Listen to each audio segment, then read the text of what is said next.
தாத்தா என்ன தாத்தா இது கையில் பச்சையாக இருக்கு? இதுதான்டா பிரண்டை. உடம்புக்கு நல்லது.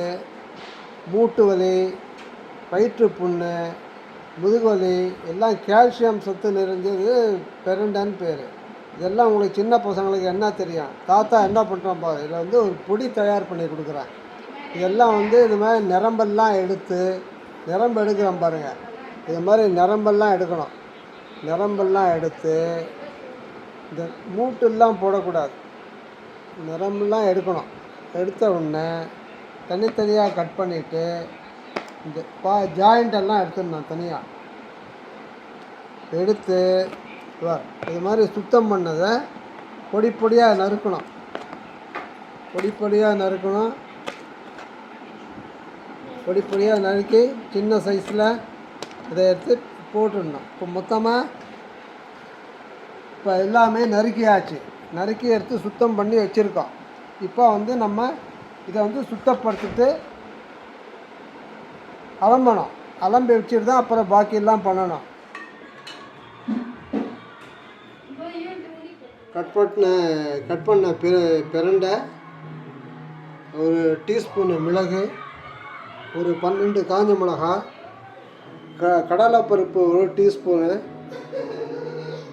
ஒரு 100 கிராம் உளுந்து, வேண்டிய அளவுக்கு கல் உப்பு, பெருங்காயம். செய்முறை: முதல்ல பிரண்டையை வந்து ஈரம் இல்லாமல் வறுத்து எடுத்துக்கிடணும்.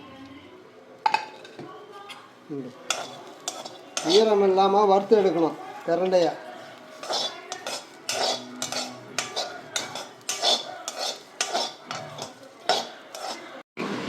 ஒரு 200 கிராம் அளவுக்கு பிரண்டை எடுத்துருக்கேன். பிரண்டையை வந்து இந்த ஈரம் இல்லாமல் இது கழுவி எடுத்ததுனால கொஞ்சமாக லைட்டாக ஈரம் இருக்குது. ஈரம் இல்லாமல் வந்து ஈரத்தை போகிறதுக்காக வந்து நீங்கள் கொஞ்சம் வறுக்கணும். அதை வறுத்தா கொஞ்சம் அந்த ஈரப்பதம்லாம் போகும். பிரண்டை பொடி பண்ணுறதுக்காக தான் இப்போ வந்து நம்ம பிரண்டையை வந்து சின்ன சைஸில் வந்து கட் பண்ணி ஈரம் போகிறதுக்காக இதை வறுத்துக்கிட்டு இருக்கோம். பிரண்டை பொடி வந்து உடம்புக்கு நல்லது. பித்தம், மூட்டு வலி, முதுகுவலி, மலச்சிக்கல், செரிமானம், இருதய இதுக்கு எல்லாத்துக்குமே நல்லது. இது மிளகா வத்தலை வறுத்து எடுத்துக்கணும். இது இன்னும் உளுத்தம்பருப்பு உளுந்து போடுறோம். இப்போ 100 கிராம் உளுந்து பொன்னிறமாக வறுத்துக்கணும்.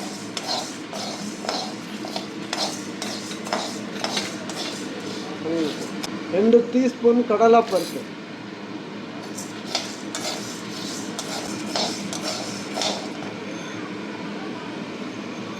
1 டீஸ்பூன் மிளகு. நல்லா பொன்னிறம் வரா மாதிரி வறுத்து எடுக்கணும். புளியை போட்டுக்கலாம். புளியை சேர்த்து வறுத்தீங்கனாக்க அரைக்கும் போது நல்லா அரைப்படும். இல்லைன்னா உங்களுக்கு அடிவிடும், மிக்சிக்கு டேமேஜ் ஆகும். டேமேஜ் ஆகாமல் பார்த்துக்கலாம். கல் உப்பு போட்டிருக்கேன். ஈரம் இல்லாமல் இருக்கிறதுக்கு நல்லா வறுத்து எடுத்துக்கோங்க. அரைக்கும் போது நல்லா வறுபடும். வறுத்தாச்சு. இப்போ ஒரு தட்டில் போட்டு ஆற வச்சுடுவோம். வெங்காயப்பொடி சேர்த்துக்கலாம்.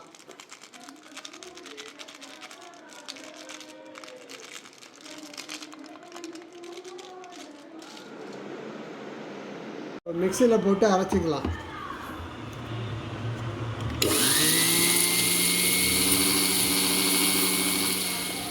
நல்லா நைஸாக வர மாதிரி அரைக்கணும். பாருங்கள் பொடி எப்படி இருக்குது.